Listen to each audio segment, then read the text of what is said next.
What's up, people? Pizowell here, and today I want to talk to you about 1992's Pet Sematary 2. Now, this is partially going to be a review of the movie as well as a review of this new Scream Factory Collector's Edition Blu-ray release.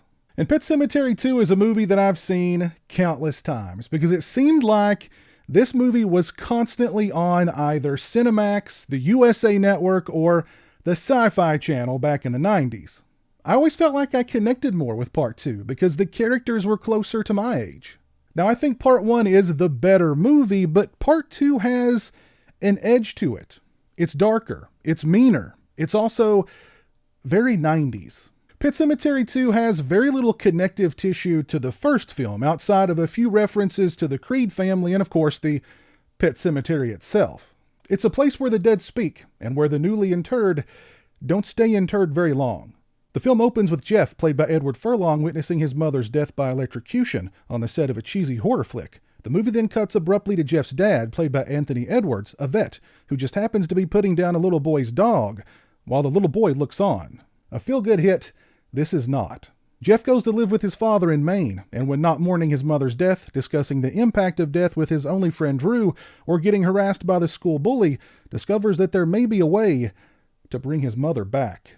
Now, Pet Sematary 2 certainly has its fair share of flaws. There are moments in the film that just don't add up, and the last act looks and feels rushed and halfway realized. What Pet Sematary 2 has going for it is a coarse atmosphere and an odd dreamlike quality, because it seems like everyone, including the director and the cast, didn't quite know if they should be taking the material seriously or not. On one hand, you have Furlong's character. He's kind of your typical 90s kid, detached and apathetic because of the loss of his mother. Then you have Drew, the hefty kid who's dealing with an overly demanding stepfather played by Clancy Brown. Drew has only disdain for the man and wants him to die. At one point, Jeff and Drew have a brief but kind of deep discussion about death, its finality, and how you never really get over the loss of a loved one.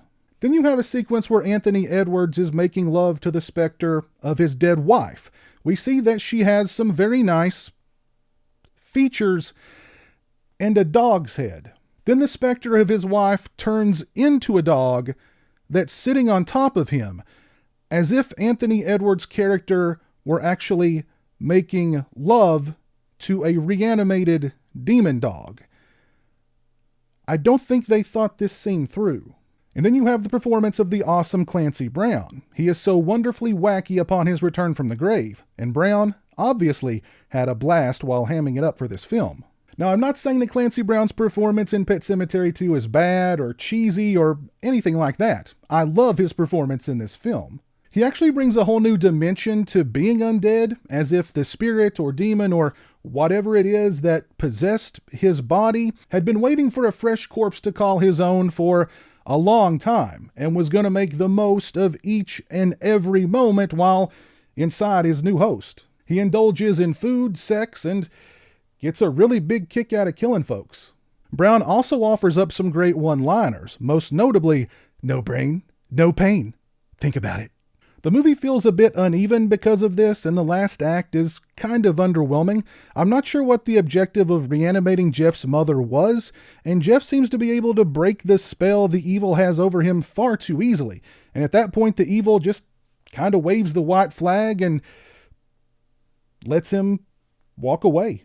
Pet Sematary 2 lacks the scares of the first film, but director Mary Lambert, who also directed the first film, is able to give Pet Sematary 2 its own unique signature. The atmosphere is darker, it's mean-spirited, characters who you think will survive don't, and there's something about the atmosphere and the dreamlike quality of this film that have always made me a little uncomfortable, but in a good way. Also, the soundtrack for Pet Sematary 2 is pretty good, featuring songs from L7 and the Jesus and Mary Chain. It was definitely the 90s.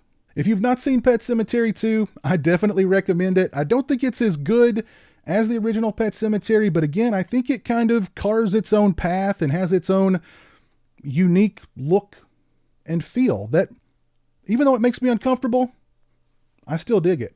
As far as this release from Scream Factory is concerned, first let's check out the presentation.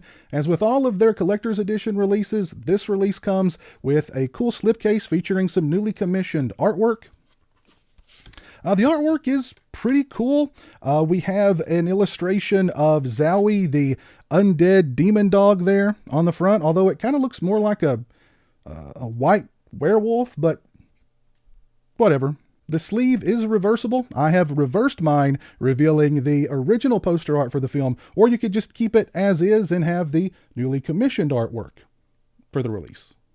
As far as picture quality and sound quality are concerned, this release features a new 4K scan of the original camera negative. I thought the picture quality was pretty good. I would give it a solid 4 out of 5. The picture quality definitely didn't blow me away or anything like that. This is a kind of a dark movie. It's definitely not a very bright or colorful film, so the images aren't going to jump off the screen at you or anything like that, but overall I still thought that the picture quality was quite good. Same with the audio quality. I would give it a solid 4 out of 5. Also, we get a DTS HD Master Audio 5.1 here.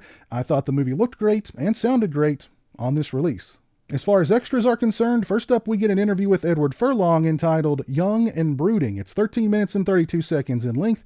Mr. Furlong discusses getting discovered and being cast in Terminator 2. He discusses acting being a therapeutic outlet for him. He discusses loving horror movies growing up and being excited to work on Pet Sematary 2. He discusses working with the other cast, shooting on location in Georgia, the special effects, his disdain for stage blood, working with Mary Lambert, and more.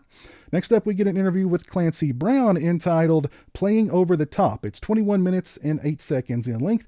Mr. Brown discusses growing up in the Midwest and getting into the theater scene in Chicago, which led him to getting cast in Bad Boys. He discusses his early roles in films like Buckaroo Banzai and Extreme Prejudice. He discusses liking the script for Pet Sematary 2 and being a fan of Mary Lambert. He discusses the character of Gus and hamming it up on set.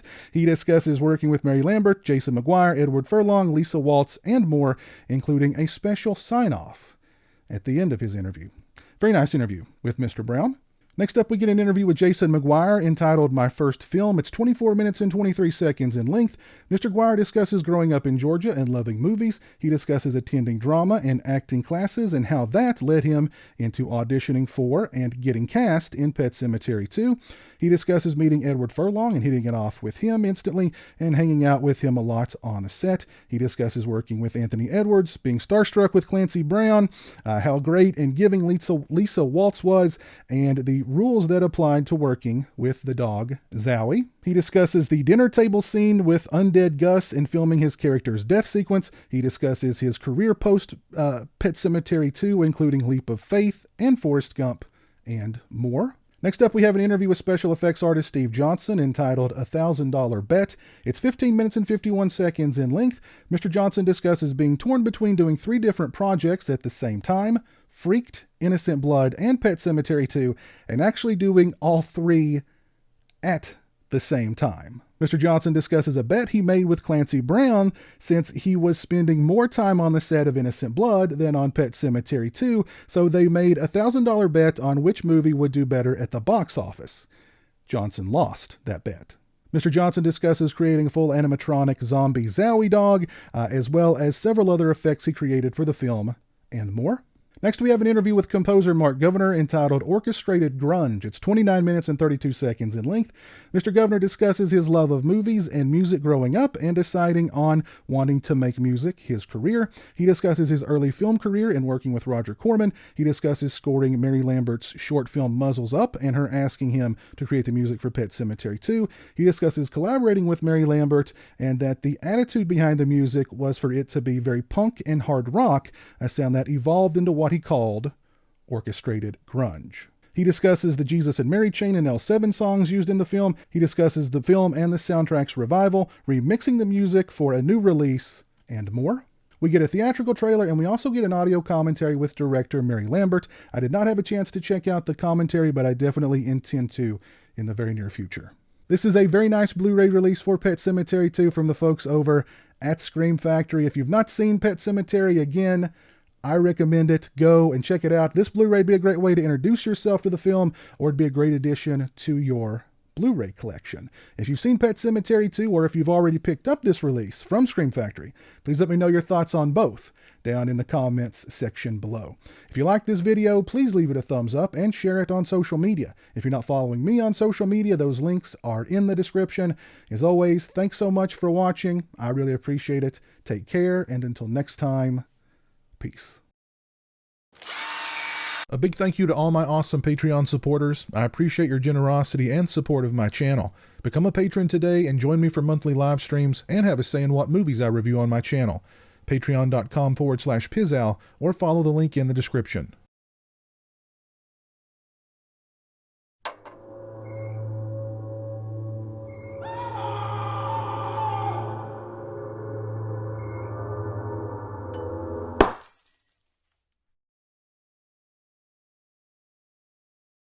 Say hello to the internet, Jeremy. Hello to the internet.